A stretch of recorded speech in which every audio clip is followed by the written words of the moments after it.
Alors, dans l'actualité ce matin, d'abord, hier, par voie de communiqué, la ville de Montmagny nous informait que suite à l'annonce du décès le 11 octobre dernier de Mme Hélène Caron, fondatrice de la Maison d'Hélène, et pour honorer la mémoire de cette grande femme qui s'est battue contre vents et marées pour doter la région de Montmagny-Lillet d'une maison de fin de vie, la ville de Montmagny met son drapeau en berne pour une semaine, soit celui situé à l'hôtel de ville, et ce jusqu'au 22 octobre prochain. On se rappellera que c'est en décembre 2010 que Mme Caron enregistrait son projet de fondation dans le but de construire une maison de soins palliatifs à Montmagny. 8 ans plus tard, soit le 26 avril 2019, elle accomplissait sa mission et coupait le ruban qui inaugurait officiellement la Maison d'Hélène. Grâce à sa volonté sans faille, voire à son acharnement, je pense que les mots sont vraiment appropriés parce qu'elle était vraiment déterminée à réaliser son projet, les gens de la région ont maintenant l'option de choisir ce lieu paisible et chaleureux, empreint de respect et de bienveillance pour se rendre à leur dernier repos, ce qui est un grand legs pour la communauté. Alors, voilà, le drapeau de l'hôtel de ville est en berne, et ce jusqu'au 22 octobre, en respect et en hommage à Mme Hélène Caron, décédée vendredi dernier. On connaît maintenant le concours de Montmagny vol en direct. C'est un Péruvien. Attendez un petit peu que je trouve son nom, parce que c'est un concours qui est intéressant, là, qui jumelait le vidéo, la photographie, la peinture, le dessin, la sculpture et la musique. Et on allait à l'international. Donc, 80 candidatures ont été reçues à l'international, là. Alors, c'est quand même beaucoup. Les finalistes du concours étaient invités samedi dernier au dévoilement là, par un jury du gagnant. Et le gagnant, d'origine péruvienne, c'est Daniel Ricardo Becerra Murga, qui a finalement mérité les honneurs avec sa fresque mariant ses origines à celles de la région, est maintenant visible à l'entrée principale de l'édifice Amable Bélanger à Montmagny.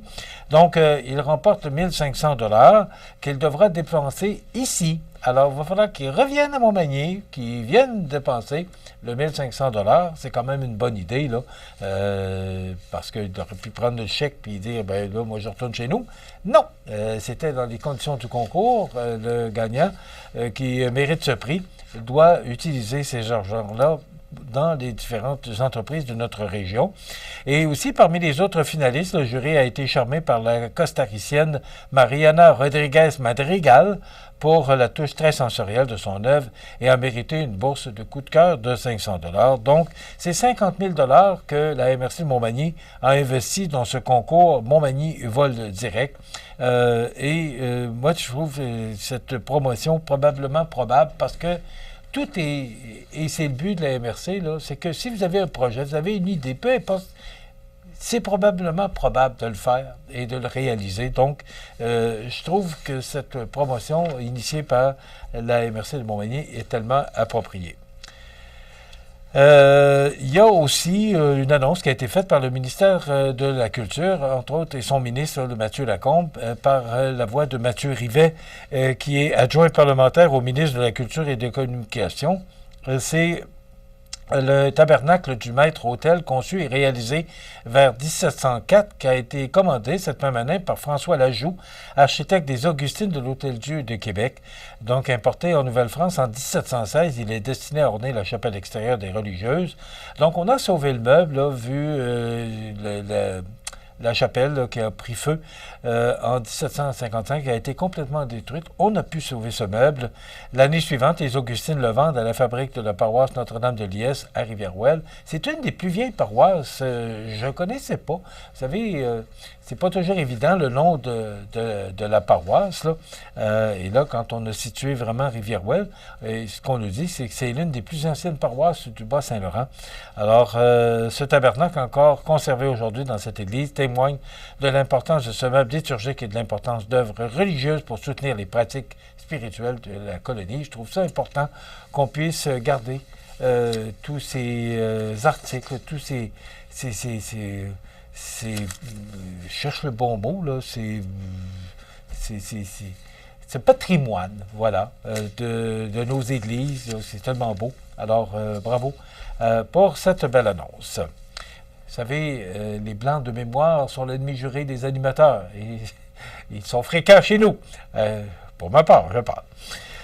Depuis 2018, on n'a pas été foutu de trouver un tracé. C'est Gilles Laulier, dans le Journal du Québec, sous la plume de Jean-François Racine ce matin, qui dit que le niveau de confiance de la population de Québec et de Lévis est à peu près à zéro dans le dossier du troisième lien.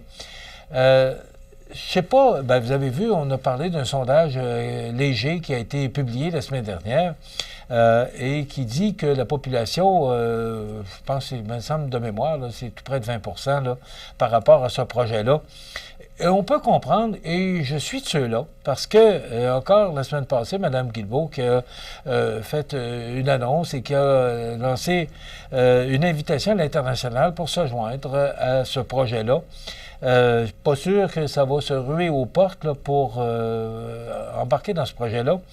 C'est sûr que si quelqu'un, et on jase, si quelqu'un arrivait avec une idée à l'international qui dit, bon, c'est 8-10 milliards, peu importe le montant, là, et qui dit, moi, je vais embarquer, mais il va y avoir un poste de péage, puis on va le rentabiliser. Seriez-vous contre ça? Moi, je vous dirais que non. Parce que si c'est la seule façon, en 2024, 25, 26, parce qu'on ne sait pas quelle année que ça va se réaliser, tout coûte de plus en plus cher. Et construire un pont, dans le temps, c'était chose simple de penser à construire un pont. Mais aujourd'hui, quand tu parles de 11 milliards de déficit, et là, vous avez écouté les différents bulletins de nouvelles hier, on entendait là, la ministre du Trésor, Mme Lebel, là, qui dit que là, on n'embauche plus, puis on serre la vis, puis on ne parle pas de restrictions budgétaires, mais on dit qu'il faut respecter le budget. Alors, s'il y a des ministères qui sont à côté de leur budget, ils ont jusqu'au 31 mars, parce que l'année fiscale des deux gouvernements se termine le 31 mars. Donc, d'ici au 31 mars 2025, là, il faut tout simplement fermer les robinets et s'assurer qu'on va entrer dans notre déficit de 11 milliards, que ce ne sera pas au moins 15 ou moins 16, et peut-être que on peut arriver, au lieu de moins 11, à moins 6, moins 7, moins 8. Mais quand même, le gouvernement fera un déficit cette année. Alors, d'arriver avec un projet de 6, 7, 8, 10 milliards là, pour construire un troisième lien, et là, on voit que ça danse beaucoup là, du côté du ministère des Transports, mais aussi du gouvernement pour ce projet-là. Et c'est ce que M. Laulier déclare ce matin. Et moi aussi, je suis sceptique, mais si des gens d'affaires, un consortium était intéressé à investir puis qu'ils disent, nous, on embarque, on est prêt à embarquer là-dedans. Le gouvernement, vous allez payer X et nous, on va payer Y et on va réaliser le projet. Mais il y aura un poste de péage pour rentabiliser le pont. Je pense que ce serait la plus belle, selon moi, la plus belle alternative pour arriver à ce projet-là. Vous savez, ça fait quand même quelques années, mais le pont Champlain qui a été reconstruit a coûté 9 milliards de dollars. Et je suis, à date, passé une fois sur ce pont-là. Très beau pont en passant, mais c'est 9 milliards et je ne l'utilise pas. Puis probablement que vous non plus, vous n'êtes pas tous les jours à Montréal. Alors, est-ce que le péage sur les ponts serait une solution pour qu'on puisse réaliser ces projets-là? Vous savez que le pont de l'île d'Orléans, c'est 2,8 milliards qui a été annoncé. Je ne sais pas où est rendu le projet parce qu'on n'en entend pas parler. Mais je vous disais la semaine dernière, pourquoi qu'on ne prend pas un bout de pont de Beaumont à l'île d'Orléans, ce qui avait été longuement discuté il y a de ça 30-35 ans, de pouvoir relier l'île d'Orléans à partir de Beaumont et l'autre côté du fleuve, le pont de l'île d'Orléans, comme on le voit, qui arrive sur le boulevard Sainte-Anne, c'est ça qui avait été projeté, mais est-ce qu'on va y arriver? Moi, je pense qu'à part d'un péage, j'ai l'impression, et c'est très personnel comme impression, j'ai l'impression qu'on n'est pas prêt de voir ce projet-là se réaliser, mais Mme Guilbeault semble plus positive que moi ce matin, et que M. Lehouillier. Et M. Marchand qui réplique à M. Bettman, Gary de son prénom, le commissaire de la Ligue nationale de hockey, M. Bruno Marchand qui a tenu hier à répliquer au grand patron de la Ligue nationale de hockey en lui rappelant que la situation de Québec s'est grandement améliorée depuis le départ des Nordiques en 1995. Je ne sais pas, M. Bettman, sur quelle planète il vit, là, Mais la situation de 1995, ça va faire 30 ans au mois de mai prochain que les Nordiques sont partis. J'espère que la situation a changé, puis ne faisons que penser qu'au centre de Vidéotron. Et vous savez, la semaine dernière, les Kings de Los Angeles et les Panthers de la Floride sont venus jouer. Et les joueurs de hockey ont dit « Hey, c'est tout un... Le centre Vidéotron, c'est tout un amphithéâtre, puis on aime ça venir jouer à Québec, puis on aimerait ça que les Nordiques reviennent. » Oui, ça prend de l'argent parce que c'est... écoutez, ça a déjà coûté 250-300 millions pour tenir une franchise de la Ligue nationale. Mais là, on parle plus de trois quarts, de 750 millions et plus. Là. C'est presque rendu au milliard.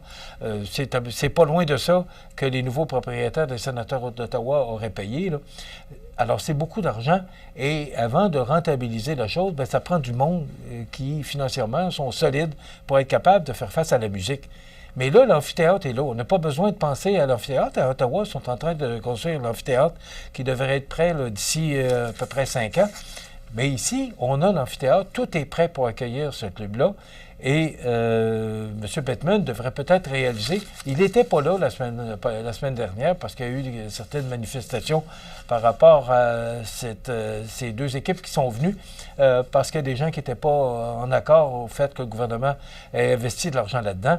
Mais rappelons-nous, si vous avez bien suivi l'actualité de la semaine dernière par rapport à ces deux clubs-là qui sont venus à Québec, c'était presque à guichet fermé. Donc, ça veut dire qu'il y a un intérêt. La ville de Québec est une ville de hockey, comme Montmagny est une ville de hockey. On a 4 ligues de hockey à Montmagny. La Ligue de hockey junior 3A, la Ligue de hockey junior 2A, la Ligue de hockey Côte-du-Sud, puis la Ligue de hockey olympique de Montmagny.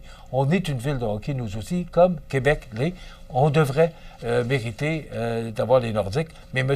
Bettman M. Marchand devrait l'inviter à venir faire un tour, venir passer quelques jours, puis lui faire voir là, comment Québec a changé depuis que les Nordiques sont partis, comme Montmagny a changé depuis 30 ans. Tout change. Hein? Alors, je suis content que M. Marchand lui ait répondu. J'espère juste que le message va se rendre à New York, siège social de la Ligue nationale de hockey. Demain, on aura la boutique Rendez-vous, vous en a parlé, on parlera mode avec Valérie Lebel et on reçoit notre député Bernard Généreux qui sera avec nous jusqu'à la fin de l'émission. Il y a beaucoup de dossiers, vous savez que ça bouge beaucoup actuellement à la Chambre des communes. Alors, on a beaucoup de questions à poser à M. Généreux. Bonne journée, à demain.